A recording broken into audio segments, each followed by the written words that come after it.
Madame Barbanel, vous êtes née le 21 novembre 1927 à Nancy. Est-ce que pour commencer cet entretien, vous pourriez me parler de votre famille? Bien sûr. Mes parents étaient polonais, d'origine polonaise. Mon père était né à Varsovie et ma mère à Konin. Mon père est venu en 1920 en France et à cette période, on ne venait pas comme ça. Il est venu avec un contrat de travail pour travailler dans les mines d'Alsace. Alors qu'il avait une instruction formidable, son père était rédacteur en chef d'un grand journal à Varsovie. Il est donc venu travailler dans les mines et il savait tout faire. Les autres l'appelaient Columbus, c'était son surnom. Et donc il est resté 3 ans, son contrat, puis il est retourné en Pologne, chercher sa fiancée, se marier à Varsovie en 1923, et ils sont venus habiter Nancy. Je suis née quelques années après, je suis née en 1927. Il y a eu la naissance de mes 2 sœurs. Nous étions très heureux. Mon père était voyageur de commerce. Il a commencé d'abord, vous savez, c'était un homme intelligent, courageux, et en sortant de la mine, il a travaillé, il a été chiffonnier pendant plusieurs années, jusqu'à ce qu'il ait eu de l'argent pour s'acheter une voiture et faire le représentant de commerce. Il a fait le représentant de commerce et ma mère, bien sûr, restait à la maison, s'occuper des enfants. Nous étions dans une ville magnifique, une communauté où tout le monde s'entendait très bien. Et de plus, nous avions la chance d'avoir à Nancy un couple, la famille Lange, le père, la mère de ma tante, j'ai appelé ma tante alors que c'était une cousine, puisque donc Madame Lange et Monsieur Lange, leur mère était sœur avec la mère de ma mère, avec ma grand-mère. C'était les 3 langues. Alors donc nous avions quand même de la famille. Nous étions à l'école l'orographe à Nancy, nous allions ensuite, au moment des vacances, nous partions dans les Vosges, puisque ma mère étant une cuisinière formidable, elle avait une équipe avec elle, et c'est elle qui emmenait donc son équipe pour les bar mitzvahs, les circoncisions, les bar mitzvahs, les mariages juifs, et elle faisait donc la cuisine chef. Pour les vacances, elle a été nommée cuisinière de cette colonie de vacances. Donc nous allions en vacances tous les ans avec elle dans les Vosges. Et cela a été jusqu'en 1939, la déclaration de la guerre.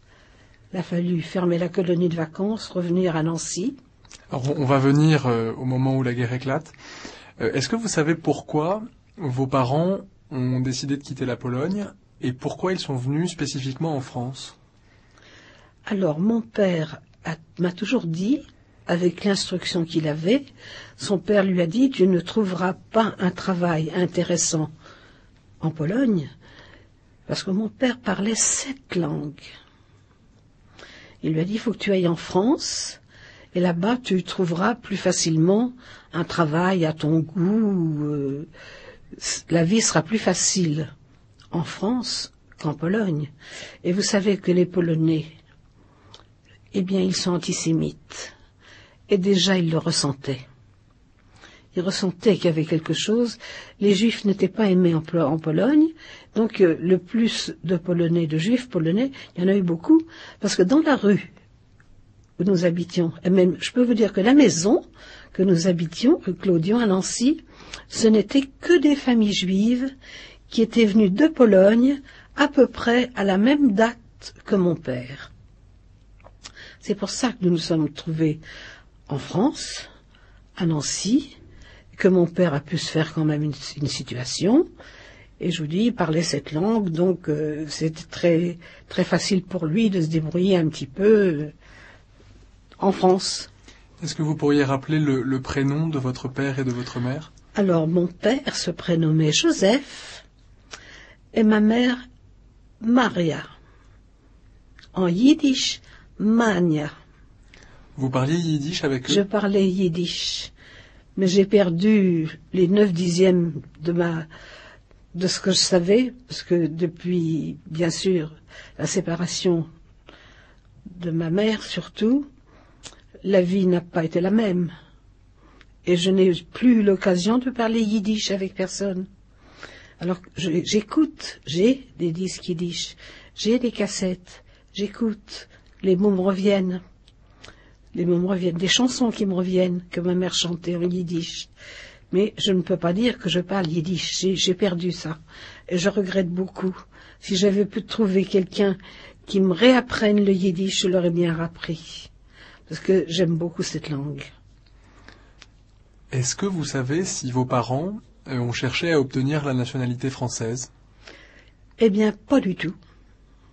Mais par contre, quand je suis née, mon père m'a fait naturaliser française, et des 3 enfants qu'il y a eu, je suis la seule. Il ne l'a pas fait faire ni pour Thérèse, ni pour Rosette. Je suis la seule qui a été naturalisée en 1928. Je suis née en 27, et il l'a fait faire en 28, puisque j'ai mon acte de naturalisation. Je l'ai demandé. Après la guerre, j'ai eu des difficultés, parce qu'on m'a d'abord répondu qu'on ne trouvait rien dans les archives, mais le hasard a voulu que le président des déportés de Poitiers, c'était le colonel Giscard d'Estaing, un cousin de Valéry Giscard d'Estaing. Et c'est lui, je lui explique, je n'ai pas pu avoir, il a écrit à Nancy, c'est bizarre, 8 jours après, mon acte de naturalisation est arrivé. Donc je suis sûre que j'ai été naturalisée française, et mon acte de naturalisation n'a pas été supprimé, parce que vous savez que les Allemands avaient fait supprimer tous les actes de naturalisation qui avaient été faits avant 1928. Mais pour moi, ça n'a pas été fait, parce que j'ai retrouvé donc mon papier. Mais je suis la seule française, j'étais la seule française de la famille. Est-ce que vous savez pourquoi? Non. Non, c'est-à-dire que je crois que mon père désirait tellement un enfant, il a eu une fille, pour lui ça a été une joie formidable, puis il a voulu que je sois française. J'étais née sur le sol français, il voulait que je sois française, mais ça ne l'a pas du tout chagriné pour les autres. Il s'en est pas occupé du tout. Vous avez le souvenir que vos parents, et notamment votre père, étaient très attachés à la France avant la guerre? Oui. Ah oui. Et ma mère aussi. Parce que je vais vous dire quelque chose. Bien sûr, nous allions à l'école. Et c'était un amusement avec mes sœurs, avec Thérèse et Rosette. Quand arrivait le mercredi, on posait la question à notre mère. Je posais la question. C'était toujours moi, en avant. Dis maman, quel jour on est demain? Et ma pauvre maman répondait, on est jeudi. Je disais, non maman, on est jeudi demain. Elle répétait jeudi. Et quand je voulais qu'on parle un petit peu yiddish, elle me disait, non, non, non, non, non. On est en France maintenant. Mes enfants, quand vous êtes là avec moi, quand votre père est pas là, on parle français. Parce que je veux bien parler français. Il faut que vous m'appreniez. Parce que vous allez à l'école, vous m'apprenez le français. C'était pour elle très important, parce qu'on était en France, il fallait parler français, il ne fallait pas parler une autre langue. Si bien que je n'ai jamais appris le polonais. Je suis incapable de vous dire un mot en polonais, mes parents étaient polonais. Mais je ne parle pas polonais.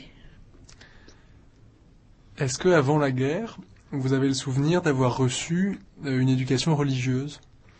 Bien sûr. Chez nous, nous étions pratiquants. Nous allions à la synagogue de Nancy, et tous les vendredis, c'était le grand travail de ma mère de préparer le Shabbat. Et elle faisait des grands gâteaux qu'elle portait à la boulangerie qui était juste en face de chez nous. Et quand elle ramenait les gâteaux, elle coupait, parce que ma mère avait un cœur d'or, elle en coupait tout un tas de morceaux de tous les gâteaux qu'elle portait à tous les voisins. Les voisins ne faisaient pas de gâteaux. C'était ma mère qui faisait les gâteaux pour tout le monde. mais on préparait le Shabbat. Mon père avait son châle. Ah oui, pour nous c'était important, toutes les fêtes juives. Et je peux vous dire que même maintenant, je regarde toujours, j'ai chez moi mon petit chandelier où je mets mes bougies, et je peux même vous avouer que la bougie, je la fais mettre à mon mari. Quand arrive Hanouka, je sors mon bougeoir, je sors mes bougies, et tous les soirs, c'est mon mari qui met les bougies, alors qu'il n'est pas juif. Il est catholique, mais il suit pas sa religion, hein. Il va pas à l'église, il ne va pas, et il le fait pour moi, parce que il sait ce que j'ai souffert, et il le fait pour moi. Et de mes 2 enfants, j'ai Gilles, j'ai Jean-François. Gilles, lui, il n'est rien. Seul, bon, il sait, bon, il est de mère juive, bon. Mais Jean-François, c'est curieux, parce que moi, je lui parlais pas en yiddish. Eh bien, lui, il s'est mis à parler yiddish. Il s'est trouvé un ami au collège où il allait, qui était juif, et eux deux, ils se sont mis à parler yiddish et à chanter en yiddish. Et quand il y avait des fêtes, il arrivait à la maison, puis il me disait, maman, tu sais ce qu'on est à partir de demain? C'est lui qui me disait les fêtes religieuses juives. Ça me faisait du bien, parce que il y a quand même quelque chose, sans que je les ai forcés, mes enfants. Mais il y en a un qui est juif. Il est juif dans l'âme. Il vous chante Gefilte Fish, que ma mère chantait. Alors ça me fait du bien d'entendre ça. Vous voyez, il s'est marié, il s'est pas marié à l'église, hein. Ah non, non, non, il s'est marié comme ça. Non, non. Moi, je suis juif par ma mère, je reste juif. On pourra reparler de vos enfants Oui. tout à l'heure, et aussi de vos petits-enfants et de vos arrière-petits-enfants. Oui. En tout cas, vous diriez que dans ces années d'avant-guerre, alors que vous étiez une enfant, vous aviez tout à fait conscience que vous étiez juive. Ah, bien sûr. Bien sûr. Et en principe, toutes mes amies autour de moi étaient juives. C'était parce que les parents habitaient dans la même rue ou dans la même maison que nous. Nous étions toute une équipe d'enfants juifs. Et à peu près du même âge. À peu près, ça se suivait. Hein. Puisqu'ils étaient venus en même temps, les enfants avaient à peu près le même âge. On était un certain nombre de familles juives. Hein. La communauté était importante à Nancy. Parce qu'il y avait la grande synagogue, et dans la grande synagogue, il y avait une partie qu'on appelait la petite synagogue, c'était pour les juifs polonais.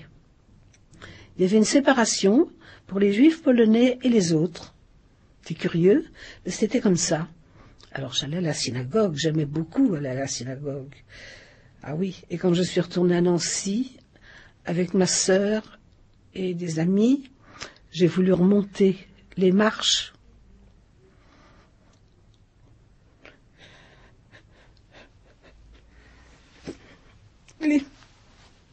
Excusez-moi.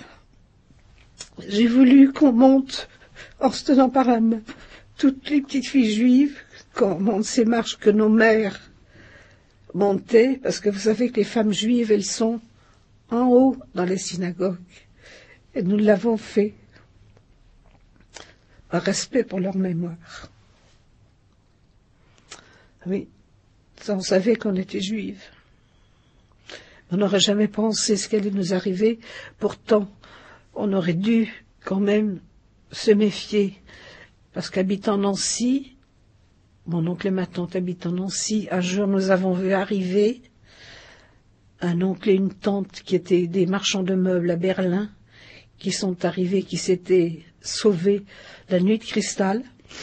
Ils se sont sauvés, ils sont arrivés à Nancy, et ma tante est arrivée avec un manteau de fourrure et en combinaison dessous, parce qu'elle était partie. Ils étaient partis tellement rapidement qu'ils n'avaient rien emporté, ni l'un ni l'autre. Et les malheureux, ils ont été repris en France, mis au camp de Nixon, et ils ont été déportés, ils sont morts en déportation. Alors on savait que les Juifs, ils étaient déjà martyrisés et marqués, hein, depuis l'Allemagne. Mais on n'aurait jamais pensé qu'en France, qu'un pays comme la France allait laisser faire ce qu'il a laissé faire. Parce que mon père, quand la guerre est arrivée, Eh bien, il s'est enrôlé dans l'armée, parce qu'il y avait une armée polonaise en France.